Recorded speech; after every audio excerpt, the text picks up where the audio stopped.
Everyone for coming. Just going to give a quick update, not as formal as the last one with the same information. I'm just going to give a few updates we have from Consumers Energy. Before they're making great headway out there. There's a lot of great effort going on out there. We just toured, Lieutenant Governor and I, and got the firsthand look of all the citizens out there and the great work being done by our first responders. Initially, we had about 6,500 people without power. We've got that number down to 3,900.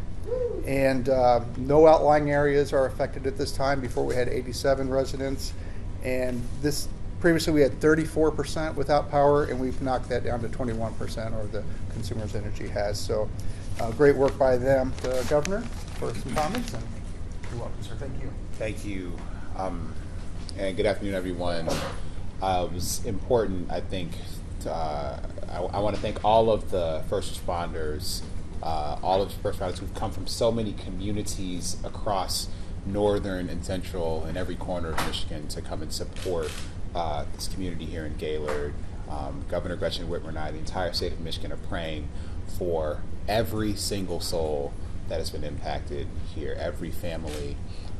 To those who have been injured, we have 44 Michiganders who've been injured. We have 2 Michiganders that we're aware of who have lost their lives as the result of this tornado, and so we're praying for them. We want them to know that everyone in Michigan is going to wrap our arms around those families and everyone who is working together to recover here. I had a chance to come and survey some of the damage and the debris that's happened through a really wide area.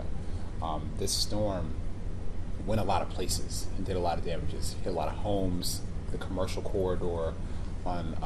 It really was quite remarkable, and so to be able to, so I want to thank the state police for being so supportive and making sure that we can understand and wrap our arms around the scale of the challenges, so we can now direct resources to people who need them in this community to make sure that we can recover, that we can build, that we can come forward stronger together. I just want to make sure that everyone recognizes what the trooper said in terms of resources. So we will do everything we can to make sure resources are available at the scale they need to be. So the 211 being unlocked is really important. We really encourage people to call that resource, to report folks who may still be missing, to report the damage to their homes.